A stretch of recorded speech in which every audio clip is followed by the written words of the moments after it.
Hi my family friends. ഇന്ന് ഞങ്ങൾക്ക് അവറാച്ചൻ, ഞാൻ കുഞ്ഞവറാച്ചൻ. ഇന്ന് ഞങ്ങൾക്ക് ഏറ്റവും വിഷമമുള്ളൊരു ദിവസമാണ്. കാരണം ജൂൺ 12-ാം തീയതി എൻ്റെ ചേട്ടൻ അവറാച്ചൻ മരിച്ച ദിവസമാണ്.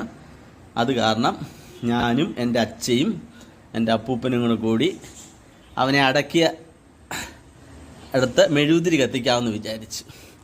ഓക്കെ മൈ ഫാമിലി ഫ്രണ്ട്സ്, ഇന്നെൻ്റെ അവറാച്ചൻ വണ്ടി തട്ടി മരിച്ച, എൻ്റെ ചേട്ടൻ അവറാച്ചൻ വണ്ടി തട്ടി മരിച്ച ദിവസമാണ്. ഓക്കെ, ഇനി അവിടെ ചെന്നിട്ട് കാണാം. എൻ്റെ ചേട്ടൻ അവറാച്ചൻ മരിച്ചടുത്ത് ഞങ്ങൾ മെഴുകുതിരി കത്തിച്ച്, ഞാനും എൻ്റെ അച്ഛയും അപ്പൂപ്പനും കൂടി എൻ്റെ ചേട്ടൻ അവറാച്ചന് ഫുഡ് കൊണ്ടുവച്ചു. എൻ്റെ ഇന്ന് വൈകിട്ടാണ് എൻ്റെ ചേട്ടൻ അവറാച്ചനെ വണ്ടി ഇടിച്ച് മരിച്ചത്. അവൻ്റെ ഓർമ്മയ്ക്ക് വേണ്ടി, അവനെ ഒരിക്കലും മറക്കാൻ പറ്റത്തില്ലെന്നാണ് എൻ്റെ അച്ഛൻ പറയുന്നത്. നോക്ക് പിന്നെ നോക്കിയേ ചേട്ടൻ അവറാച്ചനെ നോക്കി. മെഴുകുതിരി കത്തിച്ചു, അവനെ അടക്കിയത് ഇവിടാണ്. അവന് ഇച്ചിരി ഫുഡ് വച്ചു. അവനിപ്പം മരിച്ചിട്ട് 2 വർഷമായി. 2 വർഷം കഴിഞ്ഞു. ഈ ജൂൺ 12-ാം തീയതിയാണ് അവൻ മരിച്ചത്. ഇതെൻ്റെ വലിയ അവറാച്ചനാണ്.